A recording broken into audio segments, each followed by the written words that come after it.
pessoal, tudo bem com vocês? Eu sou a Patrícia Maciel e seja bem-vindo ou bem-vinda a Entre Linhas. Hoje vamos falar sobre User e Customer Experience. Parece que os dois termos são a mesma coisa, né? Mas, apesar de ter muita sinergia entre eles, não é exatamente a mesma coisa. Hoje a gente vai entender o que significa cada um deles, qual que é a importância de cada um deles e como é que é essa aplicação, como é que funciona, beleza? Segura a vinheta e bora pra explicação.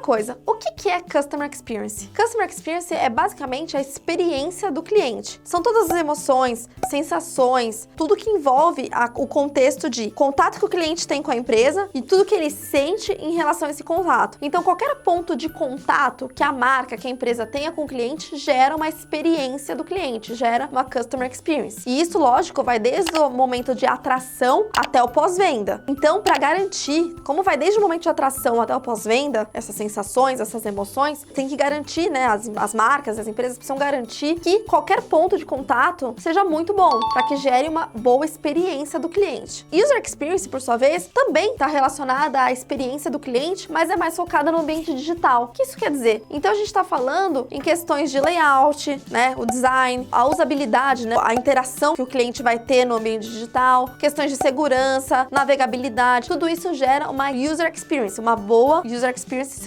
for bem estruturado. Então nada mais é do que também um ponto de contato, e esse ponto de contato precisa ser o melhor possível para o cliente. E qual que é a importância de você pensar na Customer Experience, né, na experiência do cliente? Basicamente, é você conseguir fidelizar, porque lembra que a gente está falando de qualquer ponto de contato, desde a atração até o pós-venda. Então você consegue fidelizar o cliente se você tiver uma boa experiência. E é muito mais fácil, é muito mais barato você conseguir vender mais para o mesmo cliente do que você conquistar um cliente novo. A média é que um cliente novo custa 5 vezes mais caro para uma empresa do que fidelizar um cliente antigo. Então, por isso que é super importante. E é legal validar que essa experiência do cliente, a gente falou do User Experience, né, que é mais focado no ambiente digital, é muito focado principalmente no ambiente digital quando a gente está falando de um e-commerce, de algo que a empresa tenha, ou um site da empresa, né, mas algo que a empresa tenha controle, tá? De certa forma, um aplicativo e tudo mais, algo que a empresa construiu. Se a gente está falando de experiência do cliente no ambiente digital, a gente também pode estar falando de coisas que a empresa não necessariamente tem o controle. Por exemplo, o Instagram é um ponto de contato com o cliente. Por ser um ponto de contato com o cliente, pode gerar sim uma experiência com o cliente. Só que a empresa não vai ter controle sobre questões de navegabilidade do Instagram, não vai ter controle sobre o carregamento do Instagram, que também é um ponto importante, questão do Instagram ser responsivo ou não, que ou seja, de encaixar em todos os dispositivos. A empresa não tem controle sobre isso, né? Isso a empresa tem controle no User Experience para itens que a empresa fez, como aplicativo, site, etc. No Instagram é um canal que a empresa não tem esse controle. Qual que é o controle da empresa? O controle da empresa é em questão ao conteúdo, ao layout, coisas nesse sentido. Então dá sim para gerar uma boa experiência também dentro de certas limitações. Então assim, o que a empresa pode fazer num canal que ela não tem total controle? Ela pode gerar um bom conteúdo, um conteúdo que seja interessante para o cliente, um conteúdo que faça com que ele vire, vamos dizer assim, um frequentador do Instagram para saber mais informações, conteúdo que seja atrativo no sentido de informação mesmo, não seja focado em venda, que tenha um layout harmonioso, que tenha um texto bom de ser lido e principalmente que o atendimento, se rolar atendimento via Instagram também, que o atendimento seja impecável, que seja o contato com o cliente, as respostas que são dadas sejam muito bem feitas, que sejam feitas com educação, que sejam alinhadas com o tom da mensagem, esteja alinhado com o perfil do seu público e tudo mais. Então, essa é um bom exemplo de gerar uma boa experiência do cliente dentro de um canal que a empresa não tem tanto controle, tá? Voltando para a parte que a empresa tem controle, né, que seria o User Experience, isso para o marketing é super importante para ter resultado, tá? Então, por exemplo, quando a gente está colocando uma campanha no ar, a gente coloca vários criativos, né? Artes, vídeos diferentes para essa campanha. Então, como a gente consegue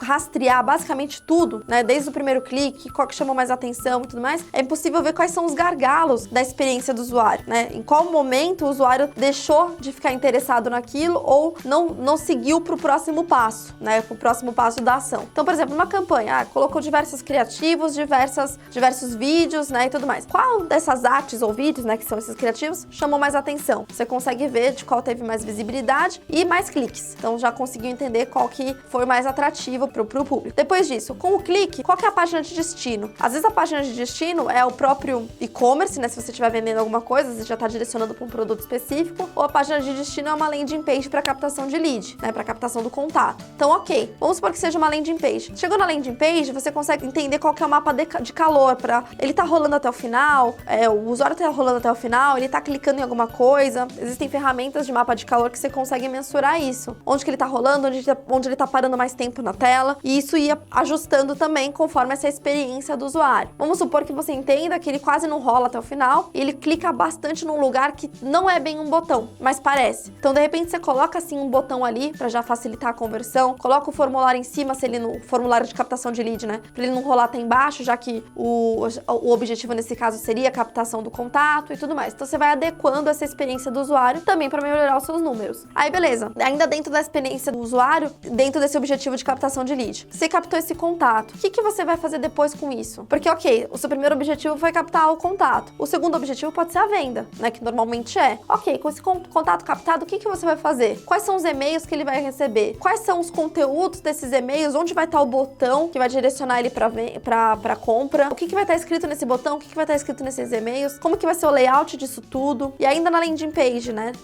Na página de destino. Qual que é a navegabilidade dessa landing page? Ela funciona em qualquer dispositivo? Ela tá com um layout agradável? Ela carrega rápido? Como é que tá o texto, né? O copy dela? Tudo isso faz parte da experiência do usuário. E tudo isso ajuda muito nessa avaliação e esses ajustes ajuda muito no resultado final. E por fim, que é interessante a gente avaliar ok, a gente consegue entender quais são os pontos de análise e ajustes que precisam ser feitos para melhorar a experiência do usuário, ou seja, a experiência do seu cliente no ambiente digital. Como é que você consegue aprimorar a experiência do seu cliente como um todo, que é o conceito de Customer Experience? Bom, existem alguns fatores. O primeiro passo, né, o passo 0, é você traçar os pontos de contato. Dentro desses pontos de contato, lógico, desde o pré-venda, né, antes de acontecer a venda, quais são os pontos de contato que o seu cliente tem com você, né, o potencial cliente tem com você? Na venda, quais são? No pós-venda, quais são? Provavelmente, alguns vão estar em mais de um lugar. Então, às vezes, um ponto de contato vai estar tanto no pré-venda, quanto no durante, quanto no pós. Então, procure traçar quais são esses pontos de contato e dentro desses pontos de contato, qual que é o nível de engajamento e de interação com o cliente. Então, é alto, é baixo, é médio? Quem são os responsáveis por esses pontos de contato? Você já recebeu algum tipo de feedback em relação a algum desses pontos? Se você não recebeu, por que você não faz ativamente uma pesquisa sobre determinado canal? Então, como é que esse canal, o que poderia melhorar? O que a marca precisa aprimorar para chegar na nota máxima possível? Então, para você conseguir melhorar a experiência do cliente, você precisa entender as dores, os incômodos desse cliente. O que para o cliente está funcionando e o que não está. Então, aceitar esse feedback e aplicar as melhorias em cada um dos canais que for proposto. Mas o passo 0, com certeza, é a definição de quais são esses canais e o nível de engajamento com